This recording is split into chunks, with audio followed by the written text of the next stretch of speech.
Hi hello నమస్తే welcome to 24/7 news TV నేను మిషాను ఈ రోజు మనతో పాటు BJP party leader Prem Gandhi గారు ఉన్నారు ఆయనతో మాట్లాడదాం హాయ్ సార్ నమస్తే నమస్కారం. ఎలా ఉన్నారు సార్ హ్యాపీ అమ్మా.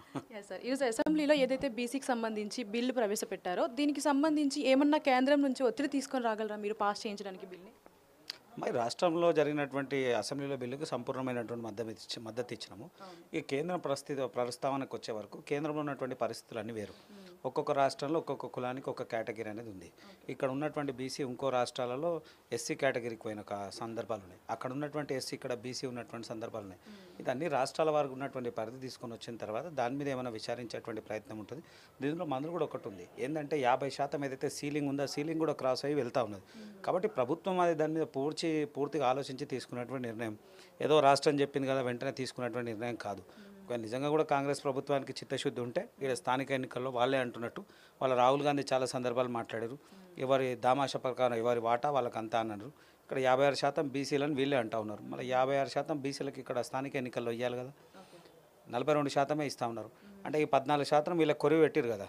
అంటే నేను ఏమంటున్నా మాట్లాడడం అని కాదు, మీరు పూర్తిగా చేస్తే బాగుంటుంది. తర్వాత వీళ్ళు చేసినటువంటి ఏదైతే కులగణనో దానికి పూర్తి శాస్త్రీయత కూడా లేదు. దాన్ని కూడా చట్టబద్ధత చేసి శాస్త్రీయతగా చేస్తే కొంత మంచి జరిగేటువంటి అవకాశం ఉంటుండే. లేని పక్షాన మళ్ళీ రేపు బిల్లు పెట్టిన తర్వాత మళ్ళీ చట్టంలో ఉన్నటువంటి లొసుగుల వల్ల మళ్ళీ అది న్యాయస్థానంలో ఉండి అది ఎటు కాకున్నటువంటి పరిస్థితి అవుతుంది. అట్లా కాకుండా చిత్తశుద్ధితో చేయాల్సినటువంటి అవసరం ఉంది. వీళ్ళ పార్టీ నాయకులే దాని మీద చాలా సందర్భాలు వ్యతిరేకించారు. చూడాలి, ఒకవేళ నిజంగా కూడా అందులో ఏం లేదు అంటే భారతీయ జనతా పార్టీ స్వాగతిస్తుంది.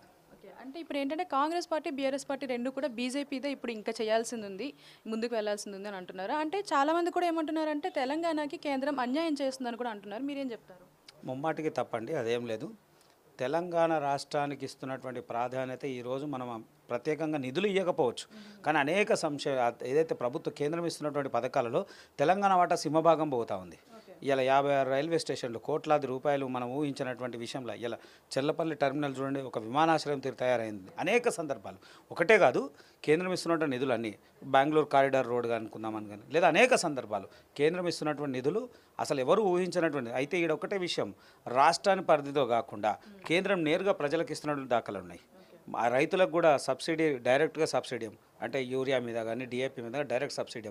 తర్వాత రైతులకు ఇవ్వాల్సినటువంటి 6,000 రూపాయలు, రైతులకు ఇచ్చాల్సినటువంటి భరోసా అది కూడా డైరెక్ట్ వాళ్ళ అకౌంట్లకు వెళ్ళడం. అంటే వీళ్ళకి తెలుస్తలేదు, వీళ్ళ దగ్గర రాష్ట్రంలో ఉన్నటువంటి రాష్ట్ర ఖజానాకు రానంత మాత్రాన ఇయ్యలేదు కాదు, ప్రజలకు నేరుగా ఇస్తున్నటువంటి దాఖలను ప్రజలందరూ కూడా చూస్తూ ఉన్నారు. కాబట్టి మీరు చూస్తూ ఉన్నారు, గత 5 సంవత్సరాల నుంచి ఉన్నటువంటి ఓటింగ్ పర్సెంటేజ్ మారుతూ ఉంది. 6 నుంచి 12కి వచ్చినాం, 12 నుంచి 18 వచ్చినాం, 18 నుంచి 21-22% వచ్చినాం. అంటే ప్రజలు ఆదరిస్తూ ఉన్నారు కదా, ప్రజలకు నేరుగా వెళ్ళేటువంటి ప్రయత్నం చేస్తూ ఉంది. మేక్ ఇన్ ఇండియా అంటున్నాం, పక్కా మేక్ ఇన్ ఇండియా. ప్రతి ఒక్కరిని భారతదేశంలో ఉన్నటువంటి ప్రతి సబ్కా సాత్ సబ్కా వికాస్ అనేటువంటి నినాదంతో పోతున్నటువంటి భారతీయ జనతా పార్టీని ఆదరిస్తున్నారమ్మా. Thank you so much sir.